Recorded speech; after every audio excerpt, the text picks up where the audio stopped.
हरिओम, नमस्ते। आप सभी को education of yoga YouTube channel में स्वागत है। मैं आपका मनोज सर। आप सभी को इस चैनल में सीबीएसई 12th योगा का जितना सारा कॉन्सेप्ट है, जितना सारा चैप्टर है, उसका मैं कॉन्सेप्ट ओवरव्यू देता हूँ। आज इस चैनल में आज का आपका टॉपिक है जिसमें mental health according to Patanjali ji Maharaj, उनके हिसाब से हमारा मेंटल स्टेट कैसा रहना चाहिए।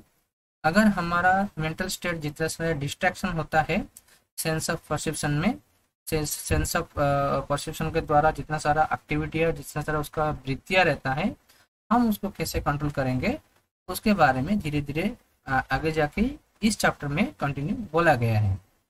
तो उससे पहले थोड़ा देख लेते हैं। तो हमारा जो डिस्ट्रैक्शन, जो माइंड जो था, क्या क्या था उसमें पतंजलि जी के हिसाब से, जिसमें व्याधि, स्थान, संचय, प्रमाद, आलस्य, अविरति, भ्रांति दर्शन, अलब्ध भूमिकत्व, अनवस्थित्वानि, चित्त विक्षेप, ते अंतराय। फिर उसके साथ साथ क्या हमने देखा था कि दुख, दौर्मनस्य, अंगम जयता, श्वास प्रश्वास, विक्षेप, सहभुव। तो ये जितना सारा कॉन्सेप्ट था हमारा मन को विचलित करता है, जिसके द्वारा हम इन्फ्लुएंस किस में होते हैं, अविद्या, अस्मिता, राग, द्वेष, अभिनिवेश।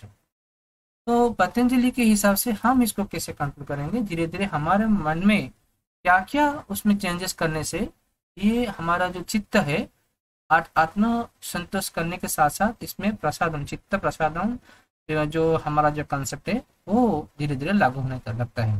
जिसमें पहला उनका जो श्लोका था, मैत्री करुणा मुदितोपेक्षाणाम सुख दुख पुण्य पुण्य विषयाणाम भावनात् चित्त प्रसादन।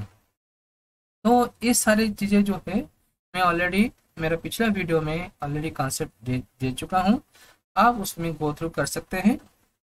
आज उसी चित्त प्रसादनम का नेक्स्ट कॉन्सेप्ट हम देखेंगे, जिसके द्वारा हम हमारा जो मन को हम शांत भाव में रख सकते हैं, एकदम कंस्ट्रक्शन आइडिया, कंस्ट्रक्शन माइंड में रख सकते हैं, जिसमें ना किसी और से डिस्ट्रैक्शन हम करेंगे, ना किसी और से किसी के द्वारा हम डिस्ट्रैक्शन होंगे। ठीक है, तो आगे देखते हैं। क्रिया योगा यहाँ पे आ रहा है, जिसमें पतंजलि जी महाराज बोले हैं, तपः स्वाध्याय ईश्वर प्रणिधानानि क्रिया योगा। जिसमें तपः, स्वाध्याय, ईश्वर प्रणिधान, ये तीनों कॉन्सेप्ट जो है हमारा चित्त को शांत भाव में ला सकता है। ये तीनों कॉन्सेप्ट अगर हम मिलाएंगे, इसको भी एक कॉन्सेप्ट जो है क्रिया योगा इसको बोला गया है। ठीक है, तो आगे देखते हैं ये तप का मीन्स क्या होता है। जब अभी देखो आपके सराउंडिंग में आप क्या कर रहे हो, आप पढ़ाई कर रहे हो, आपका घर में पढ़ाई कर रहे हो, फिर स्कूल में पढ़ाई कर रहे हो, और फिर आपका हॉस्टल में पढ़ाई कर रहे हो, बहुत सारी चीजें हैं वहाँ पे ना इन्फ्लुएंस करता है। लेकिन आप कोशिश करने लगते हैं कि मैं कितना कॉन्सेंट्रेट करके इसमें पढ़ाई करके अच्छी तरह से मैं मार्क ला सकता हूँ। तो ये जो टारगेट है एक फार्मनेस से उसको बिलीव करने के लिए, वो भी एक तप है। ठीक है, और थोड़ा देखते हैं। Literally tapas means to produce heat और energy, therefore energy and heat conservation as in rising or stimulating every aspect of our being to a higher level of consciousness. It helps with mental focus. It enables one to control their desire for materials and sensual pleasures, which supports the accomplishment of goal. तो ultimately यहाँ पे क्या बोल रहा है, हमारा sense of pleasure है, हम उसको ना कंट्रोल कर रहे हैं। जो यहाँ पे जो डिजायरनेस है, सेंस ऑफ प्लेजर, जहाँ पे हम देखो एक इंडल्जेंस रहते हैं हमारे क्लास में, ज़्यादातर टॉकेटिवनेस रहते हैं, ज़्यादातर हम बातें भी करने लगते हैं जहाँ पे नेगेटिविटी रहता है, ज़्यादातर एक उसमें मीनिंगलेस जो बातें रहने लगता है। तो वो सारी चीज़ें ना यहाँ पे बोला गया है, इसको कंट्रोल करना है। ठीक है, अगर हम देखते हैं यहाँ पे conscious levels, higher level of consciousness जब हम धीरे धीरे डेवलप करने लगेंगे, किसी की एक प्रोसीजर के द्वारा, जिसमें योग हो या हमारे जिसमें कर्म योगा हो, भक्ति योगा हो या राज योगा हो, जिसमें से या हठ योगा हो, तो वो सारे कॉन्सेप्ट को अगर लेके अगर हम एक चिंतन करके हम आगे बढ़ने लगते हैं, तो वहां पे हमारा जो कॉन्शियस लेवल है धीरे धीरे बढ़ने लगता है। तो वो जो इतना सारा माध्यम है हम उसको रीच करने के लिए वो बोला गया है तप। ठीक है। स्वाध्याय, स्वाध्याय मीन्स सेल्फ स्टडी, ये आपको ध्यान रखना है। देखो अभी है ना, ये आपका स्टडी के साथ साथ धीरे धीरे रिलेटेड होकर चल रहा है। सेल्फ स्टडी, सेल्फ स्टडी यहाँ पे क्या हो रहा है, हम क्या पढ़ते हैं, एक एजुकेशन एनवायरनमेंट पढ़ते हैं जहाँ पे हमारे एकेडमिक करियर रहता है, हम जहाँ पे हमारे एक सिलेबस रहता है, हम उसकी तरफ से गो थ्रू होते हैं, पूरा डिटेल पढ़ते हैं। और एक क्या होता है, एक सेल्फ एनालिसिस के लिए, सेल्फ मोटिवेशन के लिए, ये सारी चीजें कॉन्सेप्ट जो होता है धीरे धीरे अलग अलग किताब में हमको मिलता है, जो कि एक अच्छी तरह से एक जो हमारा गाइडेंस होने लगता है। और वो एक बिगेस्ट एग्जाम्पल है जो हमारे भगवत गीता जी महाराज। ठीक है। This is usually translated as a study of the scripture that speak about the true self, nature and how to release it. तो यहाँ पे ना एक चीज हमको ये पकड़ना है कि एकेडमिक एरिया में जितना सारा सेल्फ स्टडी होता है वो होता है हमारा जितना सारा एजुकेशन सिस्टम जो हम जो पढ़ाई करने लगते हैं, एक कॉन्सेप्ट हम उसके बारे में जानते हैं। लेकिन यहाँ पे क्या बोल रहे हैं कि आपका चिंतन क्या है, आपका आत्म क्या है, आत्मा का भाव क्या है, खुद का कर्तव्य क्या है, खुद का क्या काम करना है, इस सारी चीजें ना इसमें बोला गया है। तो उसको बोला गया यहाँ पे सेल्फ स्टडी। ठीक है। An understanding of one's complete personal structure, देखो यहाँ पे मेंशन है, including its physical, mental, emotional and spiritual components result from ongoing self analysis. तो ये सेल्फ एनालिसिस एक बिगेस्ट एक ये आप एक आंसर है आपका। ये शॉर्ट क्वेश्चन में आ सकता है, स्वाध्याय जो है ये क्या किसको इन्फ्लुएंस करता है, हम इसमें क्या रिजल्ट एक्सट्रैक्शन करते हैं। तो हमको यहाँ पे सेल्फ एनालिसिस के थ्रू से हमको यहाँ पे मिलता है, जो आगे जाके हमारा जो मन में जो चित्त का जो विकार भाव रहता है वो धीरे धीरे धीरे धीरे क्या होता है, कम होने लगता है। ठीक है। अच्छा, देन हम नेक्स्ट देखते हैं Ishvara pranidhana. Ishvara pranidhana means surrender your all things to almighty. ठीक है। It refers to give one's life as sacrifice to God.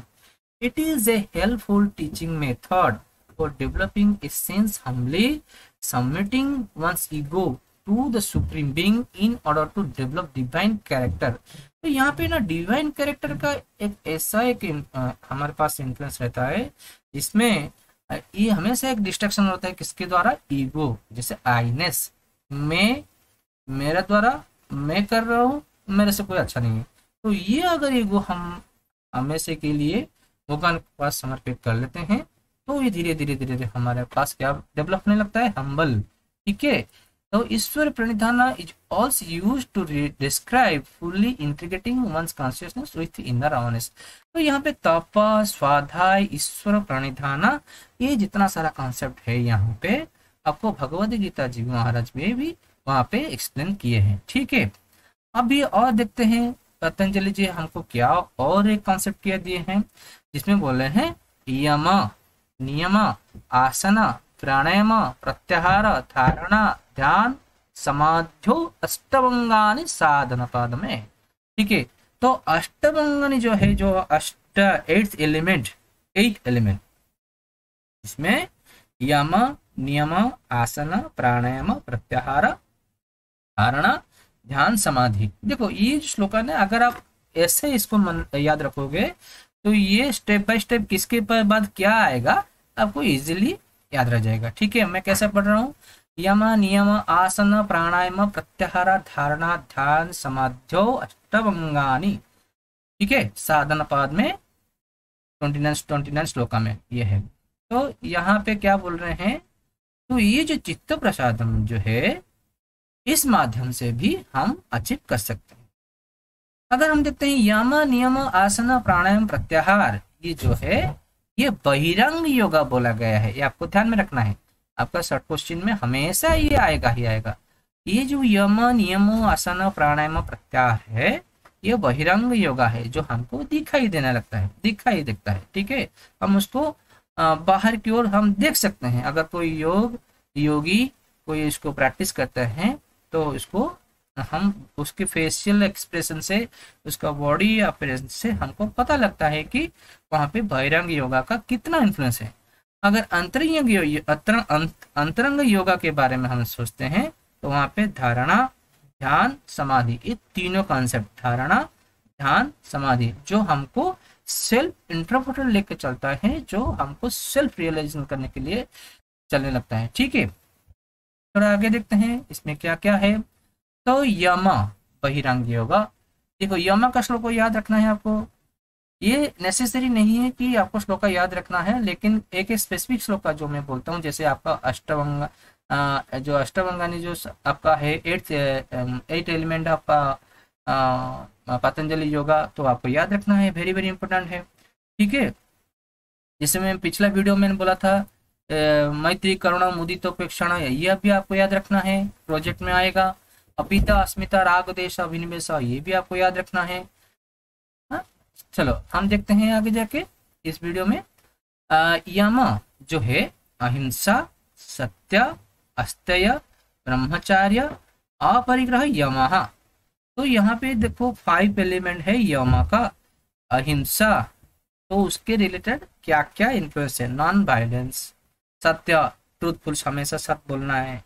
अस्तेय, जहाँ पे चोरी नहीं करना है। ब्रह्मचार्य, जहाँ पे सेलिबेसी मेंटेन करना है।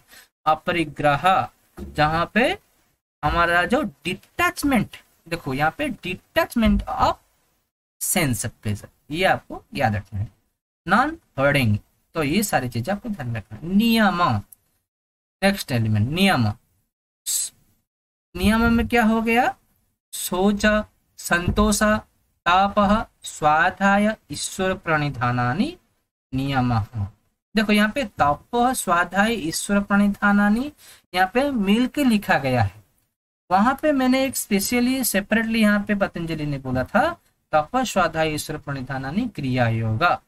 ठीक है, लेकिन यहाँ पे नियम के बारे में शौच, संतोष यहाँ पे मिल के लिखा जा रहा है, तो यह भी आपको डिफरेंस थोड़ा ध्यान में रखना है। शौच, संतोष, तप, स्वाध्याय, ईश्वर प्रणिधानानि नियम। तो नियम में क्या क्या है, शौच है, क्लीननेस है, संतोष है, तपस है, स्वाध्याय, ईश्वर प्रणिधान, आचार। तो अगर ये शौच जो क्या है, क्लीननेस, सफाई, ठीक है, अच्छी तरह से हमारा बॉडी को क्लीन रखना है, हाइजीन रखना है। लेकिन इसमें ना और थोड़ा एक कॉन्सेप्ट है, जिसमें ना कि एक्सटर्नल क्लींजिंग, हमारा इंटरनल क्लींजिंग भी होना चाहिए, ना कि फिजिकल क्लींजिंग, उसके साथ साथ मेंटल क्लींजिंग भी होना चाहिए, जिसके वजह से हमारा जो साइकोसोमैटिक जो डिसऑर्डर जो रहता है वो धीरे धीरे हटने लगता है। संतोषा, संतोषा हर समय में आपको संतोष की भाव लाना चाहिए। तपः, तपः जो थोड़ी देर पहले मैंने एक्सप्लेन किया है, tapah austerity, svadhyaya, the study of the scripture and self study, Ishvara pranidhana, surrender to God. अभी नेक्स्ट चलते हैं आसना। आसन में आपको बेसिक पहला श्लोका का उसका डेफिनेशन जो है मैंने दिया है, यहाँ पे आपको याद रखना है। स्थिरम, स्थिर सुखम आसनम, स्थिर सुखम आसन, तो मतलब क्या है, हम जो आसन ले रहे हैं, हाँ, हम जो आसन का मतलब क्या, पोस्चर जो ले रहे हैं वो स्थिर रहना चाहिए। वो ऐसा एक पोस्चर रहना चाहिए जो हमको सुख देने वाला, सुख प्रदान करने वाला, ना कि हमारे बॉडी में इतना पेन आएगा, स्टिफनेस रह जाएगा, बैक पेन आ जाएगा, सफोकेशन लगेगा, वोमिटिंग फील लगेगा, डिजीनेस आएगा, ये सारे नहीं होना चाहिए। तो इसीलिए ज़्यादातर क्या होता है, हम ध्यान में जब बैठते हैं तो यहाँ पे पद्मासन या सुखासन या भद्रासन, ये सारी चीज जहाँ पे पैर फोल्ड करके हम बैठते हैं। ठीक है, ऑलरेडी जो ये चैप्टर 1 में बेनिफिट ऑफ आसना कॉन्ट्रडिक्शन में वहाँ पे सारे आसन के बारे में बोला है मैंने, तो उसमें आप जा सकते हैं। ठीक है, तो अभी देखते हैं क्या है प्राणायाम। तस्मिन् सति श्वास प्रश्वास योग, तस्मिन् सति श्वास प्रश्वास योग गत्र विच्छेदा प्राणायाम। तो वहां पे क्या हो रहा है ना, श्वास एंड प्रश्वास का, इनहेल एंड एक्सेल का, जहाँ पे जो गति है, हम उसको विच्छेद कर रहे हैं। क्या कर रहे हैं? हमारा सांस और प्रश्वास का जो गति है हमको विच्छेद कर रहे हैं, उसको कटअप कर रहे हैं। ठीक है, cut up of inhale and exhalation. तो इसको आप याद रखना है इजीली प्राणायाम में। तो एक्सटेंडिंग और एक्सपांडिंग प्राणा द वाइटल फोर्स, ये जो वाइटल फोर्स जो है हम किस तरह कंट्रोल करेंगे हमारे बॉडी में। इनहेल में लेके कैसे कंट्रोल करना है, कैसे आसन करना है, कैसे प्राणायाम करना है, कैसे क्रिया करना है। एक्सेल करके कैसे हमको आसन करना है, कैसे प्राणायाम करना है, कैसे क्रिया करना है, उसको कैसे हम कॉन्सेंट्रेट करेंगे, उसको कैसे हम ध्यान लगाएंगे, ये सारी चीजें प्राणायाम में है। ठीक है, जिसके द्वारा हमारा मन जो है शांत भाव में आ सकता है। प्रत्याहारा, जहाँ पे क्या बोल रहे हैं? सो विषय संप्रयोगे, सो विषय संप्रयोगे चित्त स्वरूपानुकारा इव इंद्रियाणाम प्रत्याहारा। ठीक है, जहाँ पे detach your sense from their object. तो यहाँ पे जब हमारा प्रत्याहारा डेवलप होने लगता है, हम जिसके ऊपर कंसंट्रेट करते हैं उसमें हमारा फोकस रहता ही रहता है। तभी जाके हमारा आगे जाके धारणा, ध्यान, समाधि के बारे में भी हम जानने लगते हैं। अभी देखो धारणा, धारणा के श्लोक का क्या है? देश बंध चित्तस्य धारणा, यहाँ पे विभूति पाद। पतंजलि में 4 पाद है। पाद मीन्स यहाँ पे स्टेप है। ठीक है, पाद मीन्स यहाँ पे स्टेप है, जिसमें समाधि पाद, साधना पाद, विभूति पाद, कैवल्य पाद, ये आपको याद रखना है। तो देश बंध चित्त से धारणा, देश मीन्स क्या है? यहाँ पे क्या है? देश मीन्स हमारे बॉडी में जितना सारा लोकेशन है। ठीक है, हम उसके ऊपर कंसंट्रेट कर रहे हैं, उसके साथ साथ हम इनहेल एंड एक्सेल का वहाँ पे बंध लगा रहे हैं, जहाँ पे हमारा जो माइंड है, जो चित्ता है, उसके ऊपर फोकस कर रहा है, जिसके वजह से हम उसमें धारणा लगा रहे हैं। तो सिंगल पॉइंटेड कंसंट्रेशन, यह हमको हमारे शरीर में एक पर्टिकुलर जैसे ऑर्गन को हम पकड़ के उसमें कंसंट्रेट कर सकते हैं, नहीं तो बाहर की ओर जहाँ पे एक दीवार होगा, वहाँ पे कोई भगवान की मूर्त होगा, तो हम उसके ऊपर कंसंट्रेशन लगा सकते हैं। ठीक है, तो एक ऑब्जेक्ट यहाँ पे, तो अल्टीमेट क्या है, यहाँ पे क्या डेवलप हो रहा है माइंड में? एक ऑब्जेक्ट हम ले रहे हैं, हम उसके ऊपर कंसंट्रेशन कर रहे हैं। तो सिंगल पॉइंटेड कंसंट्रेशन। देन देखते हैं ध्याना, तत्र प्रतीकतानता ध्यानम, तत्र प्रतीकतानता ध्यानम। देखो जहाँ पे मेडिटेशन की बात आ रहा है, तो धारणा जो है यहाँ पे ना एफर्ट लगा के काम कर रहे हैं। ठीक है, एफर्ट लगा के हम कंसंट्रेशन कर रहे हैं धारणा। लेकिन ध्यान जो है यहाँ पे एफर्टलेस प्रैक्टिस हो रहा है, जिसमें हम कंसंट्रेशन कर रहे हैं without any distraction, without any distraction यहाँ पे मेडिटेशन करते हैं। तदेव मात्रा निर्भासम स्वरूप शून्यमेव समाधि। तो यहाँ पे समाधि के बारे में क्या बोला गया है? Liberation, when the mind self awareness fades away and only the object of meditation is visible. तो हम जिस ऑब्जेक्ट को लेके कंसंट्रेशन पहले धारणा में बैठे थे, उस ऑब्जेक्ट का पूरा एक उसका जो डायमेंशन है हमारे दिमाग में पूरा दिखाई देगा, जिसको हम बोलते हैं समाधि। ठीक है, तो ये सारी चीजें क्या है? जो 8 एलिमेंट जो है, यम, नियम, आसन, प्राणायाम, धारणा, ध्यान, समाधि, ये सारी चीजें क्या है? हमारा चित्त प्रसादम करने के लिए step by step Patanjali ji महाराज ने बोले हैं। ठीक है, आगे देखते हैं क्या है और अंतरंग में, जिसमें भगवत गीता जी, यहाँ पे भगवत गीता जी यहाँ पे हम क्यों बोल रहे हैं? क्योंकि वहाँ पे कृष्ण जी महाराज, उनका जो मुख श्रुति है, वहाँ पे भगवत गीता का सारांश बोले थे। ठीक है, is a yoga scripture whose description may be found in the Mahabharata Bhishma Parva. Gita is a guidance for people who are going through difficult moment in their life. तो यहाँ पे भक्ति योगा, कर्म योगा, ज्ञान योगा, राज योगा, तो ये सारी चीजें शायद आपका 11th क्लास में हो चुका होगा। तो ये सारे जो कंसेप्ट है, मैं जो कमिंग फीचर जो यूट्यूब है आगे मैं डालूंगा। ठीक है, अच्छा, तो ये आज के लिए इतना ही। आप सभी को मेरे YouTube चैनल में जुड़ने के लिए बहुत बहुत धन्यवाद। मैं आशा करता हूँ मेरा यूट्यूब चैनल में आपको अच्छा लगता होगा। और इस चैनल को प्लीज़ लाइक कीजिए, सब्सक्राइब कीजिए और शेयर कीजिए। धन्यवाद।